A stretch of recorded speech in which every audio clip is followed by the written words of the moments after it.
Good morning बच्चों। आज मैं आपको 6 क्लास के मैथ की एक्सरसाइज 2.2 का कुछ बेसिक समझाऊंगा। इसमें मैं आपको पूर्णांकों पर योग के गुण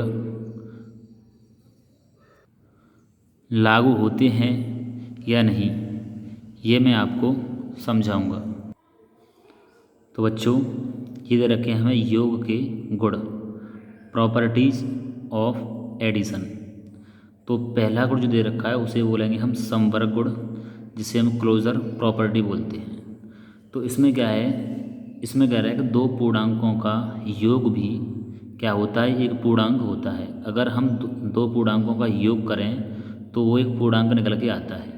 तो देखते हैं, जैसे कि इसमें एग्जाम्पल में दो पूर्णांक दे रखे हैं, ये प्लस का पूर्णांक है, ये भी प्लस का पूर्णांक है। दोनों को हमने प्लस किया, 2 और 3 कितने हो गए 5। तो 5 भी क्या है, एक पूर्णांक है। तो ये बात सत्य है। अब यहाँ हमने माइनस का 6 ले लिया और यहाँ माइनस का 7, दोनों ही पूर्णांक हैं, दोनों ही ऋणात्मक पूर्णांक हैं। दोनों को हम प्लस करेंगे तो ये दोनों को प्लस करना है, तो माइनस के 6 और माइनस के 7 कितना हो जाएगा, माइनस के 13। और माइनस के 13 क्या है, ये भी एक पूर्णांक है। अब यहाँ पे हमने दोनों प्लस के पूर्णांक लिए, यहाँ पे दोनों माइनस के पूर्णांक लिए। अब यहाँ पे हमने एक माइनस का पूर्णांक और एक प्लस का पूर्णांक। अगर इन दोनों को हमें प्लस करना है तो ये माइनस का ये प्लस का है, तो हमें माइनस वाली संख्या को प्लस वाली संख्या में से घटाना होगा। तो घटा देंगे, कितना बचेगा 8। तो कितना, ये भी क्या एक पूर्णांक है। यानी कि पूर्णांकों को जोड़ने पर, चाहे ऋणात्मक पूर्णांक हो चाहे घटात्मक, मतलब धनात्मक हो चाहे ऋणात्मक हो, दोनों को जोड़ने पर क्या होता है, हमें पूर्णांक ही प्राप्त होता है। ये संवर्ग गुण से हमें पता चला। अब इससे क्या रिजल्ट निकला कि पूर्णांकों का जो योग होता है वह पूर्णांकों के समुच्चय में क्या होता है, संवर्ग होता है। पूर्णांकों का योग पूर्णांकों के समुच्चय में संवर्ग होता है। अब नियम पढ़ते हम सेकंड। अब बच्चों पढ़ेंगे हम क्रम विनिमय गुण, कॉम्यूटेटिव प्रॉपर्टी। अब हम देखते हैं कि जो पूर्णांक हैं, अगर हम उनका क्रम चेंज कर दें तो क्या वो भी एक पूर्णांक प्राप्त होता है। लेकिन इसमें क्या कह रहा है कि दो पूर्णांकों का योग जोड़े जाने वाले पूर्णांकों के क्रम से स्वतंत्र होता है। दो पूर्णांकों का जो योग होता है वह जोड़े जाने वाले पूर्णांकों के क्रम से स्वतंत्र होता है। जैसे कि हमने 2 ले लिया और 3 ले लिया, दोनों को हमने जोड़ा, 5 आ गया। अगर इसका हम क्रम चेंज कर दें, 3 पहले लिख लें और 2 बाद में लिखें, उसके बाद जोड़ें, तो हमने यहाँ 3 पहले लिख लिया और 2 बाद में पढ़ी, यानी इनका हमने क्रम चेंज कर दिया, क्रम बदल दिया। लेकिन फिर भी क्या आ रहा है, फिर भी जोड़ने पर 5 आ रहा है। यहाँ हमने 2 पहले लिया और 3 बाद में लिया, फिर जोड़ा, 5 आया। अब यहाँ पे हमने क्रम चेंज कर दिया, 3 पहले लिखा और 2 बाद में लिखा, और तब हम जोड़ेंगे तो फिर भी 5 आ रहा है।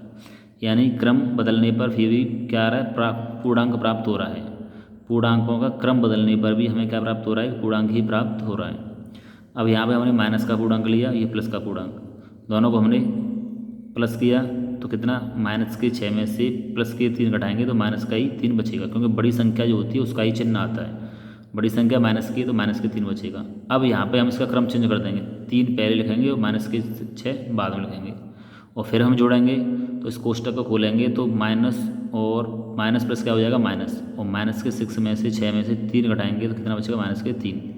यानी यहाँ भी हमने क्रम चेंज पर कितना प्राप्त हुआ, हमें पूर्णांक ही प्राप्त हुआ, -3 और -3।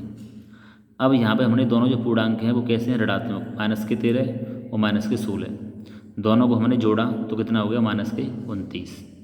अब यहाँ पर क्या है कि हमने इसका क्रम जो है बदल दिया, 16 पहले लिख दिए माइनस के और माइनस के 13 बाद में, और फिर भी जोड़ेंगे तो कितना होगा, फिर भी हमारा 29 ही प्राप्त होगा माइनस के। यहाँ भी 29 प्राप्त हुआ है और यहाँ भी 29 प्राप्त हुआ है। यानी कि इससे हमें ये परिणाम मिला कि इसका हम क्रम बदल दें पूर्णांकों का, फिर भी हमें पूर्णांक ही प्राप्त होता है और कोई दूसरी संख्या प्राप्त नहीं होती है। तो यानी कि क्रम विनिमय गुण क्या होता है कि a प्लस बी जो होता है वो b प्लस ए के बराबर होता है। अगर a प्लस बी, और उसका हमने यहाँ हमने क्रम चेंज कर दिया, क्रम चेंज करने पर भी दोनों कैसे आते हैं, आपस में बराबर आते हैं। तो ये हो गया हमारा क्रम विनिमय गुण। अब बच्चों पढ़ेंगे हम तीसरा जो गुण दे रखा है, साहचर्य गुण, एसोसिएटिव प्रॉपर्टी। अब देखते हैं कि जो साहचर्य गुण है वो पूर्णांकों में लागू होता है कि नहीं, वो इसमें हम देखेंगे। तो इसमें कह रहा है कि 3 अथवा अधिक पूर्णांकों का योग उनका समूहन अथवा जोड़ने का क्रम बदलने पर अपरिवर्तित रहता है, यानी कि बदलता नहीं है। तो हमने 3 पूर्णांक ले लिए, 3, 5 और 1। 3 और 5 प्लस के हैं और ये माइनस का है। तो पहले क्या किया हमने, 3, 5 और 1 में से पहले 5 को और 1 को हम आपस में क्या करेंगे, हम जोड़ेंगे और उसके बाद हम 3 को जोड़ेंगे। तो पहले हमने 3 ये आ गया और प्लस 4 और ये है माइनस के 1। तो 4 में से हम 1 घटा देंगे तो कितना बचेगा, वो 5 में से हम 1 घटा देंगे, ये 5 है, ये माइनस के 1, इसमें से घटा देंगे कितना बचेगा 4। अब हम इन दोनों को जोड़ेंगे तो 4 और 3 कितने हो गए 7। तो कितना आ गया 7 हमें प्राप्त हुआ। अब क्या करते हैं, पहले हमने वो 5 को और माइनस 1 को जोड़ा, अब इन दोनों को जोड़ेंगे, 3 को और 5 को जोड़ लिया और ये संख्या जो माइनस 1 है वो हमने कोष्ठक से बाहर कर लिया रख। अब 3 और 5 कितने हो गए 8 और माइनस के 1। अब 8 में से घटा देंगे कितना बचेगा 7 बचेगा। तो यहाँ हमने पहले 5 और 1 को लिया माइनस 1 को और 3 को बाद में जोड़ा, फिर भी 7 प्राप्त हुआ। अब हम यहाँ पर क्या है 3 का और 5 का ग्रुप बनाया और इनको पहले जोड़ा 8 और 1 को बाद में जोड़ा, फिर भी 7 आ रहा है, यानी क्रम दोनों अलग अलग ग्रुप बनाने पर भी हमारा सेम आ रहा है। तीसरा देखते हैं हम कि हमने पहले तो 5 का और 1 का ग्रुप बनाया था, समूह बनाया था, फिर 3 और 5 का। अब हमने 3 का और 1 का हमने समूह बना लिया और 5 को हमने बाद में जोड़ेंगे। तो 3 में से घटा देंगे बचेगा 2 और प्लस के 5 कितना हो गया 7। यानी कि इसका हम किसी भी दो संख्याओं का अलग अलग ग्रुप बनाने पर भी हमारा क्या प्राप्त हो रहा है, पूर्णांक प्राप्त हो रहा है और सेम प्राप्त हो रहा है, +1 +7 +7 +7। यानी कि पूर्णांकों का जो सहचर में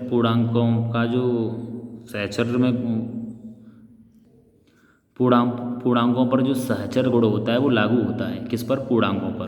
कौन सा गुण, सहचर्य गुण। पूर्णांकों पर सहचर्य गुण जो होता है वो क्या होता है, लागू होता है। अब करते हैं हम चौथा गुण, यानी शून्य से योग। अगर किसी पूर्णांक को हम शून्य से योग कर दें, जोड़ दें, तो क्या प्राप्त होगा, इसे बोलते हैं हम एडिटिव आइडेंटिटी। यदि किसी पूर्णांक में पूर्णांक शून्य जोड़ा जाए तो परिणाम स्वयं पूर्णांक ही होता है, स्वयं पूर्णांक ही होता है। यानी कि माइनस का 8 हमने पूर्णांक ले लिया और इसमें हमने 0 को प्लस कर दिया, जोड़ दिया, और माइनस के 8 को 0 को जोड़ देंगे तो हमें वो पूर्णांक ही प्राप्त होगा। जिसमें शून्य जोड़ते हैं वही हमें पूर्णांक प्राप्त होता है। तो माइनस के 8 में हमने शून्य को जोड़ दिया तो -8 ही प्राप्त हुआ। अब हमने पूर्णांक ले लिया 1 और 1 पूर्णांक में हमने 0 जोड़ दिया तो हमें 1 ही प्राप्त होगा। यानी किसी भी पूर्णांक में हमें 0 जोड़ने पर वह पूर्णांक ही प्राप्त हो रहा है, वो इसमें हमें कह रहा है। तो इसका नियम क्या हो गया, अगर शून्य से योग कहें तो ये शून्य होगा और ये हो गया एक कोई भी पूर्णांक। अगर इस किसी भी पूर्णांक में अगर शून्य जोड़ दें तो वह हमें पूर्णांक ही प्राप्त हो रहा है। यहाँ पे हमने इसका क्रम चेंज कर दें फिर भी हमें वो पूर्णांक ही प्राप्त होगा। चाहे 0 धर ले लें, चाहे 0 धर ले लें, किसी भी क्रम में रखें हमें क्या, वह पूर्णांक ही प्राप्त होगा। अब करते हैं हम अगला नियम। अब 5वां नियम है हमारा योज्य व्युत्क्रम। अब इसमें कह रहा है कि यह वह पूर्णांक है जिसे किसी पूर्णांक में जोड़ने पर परिणाम शून्य ही आए। तो योज्य व्युत्क्रम में क्या होता है, इसमें क्या कह रहा है, यह वह पूर्णांक है जिसे किसी पूर्णांक में जोड़ा जाए तो परिणाम शून्य आता है।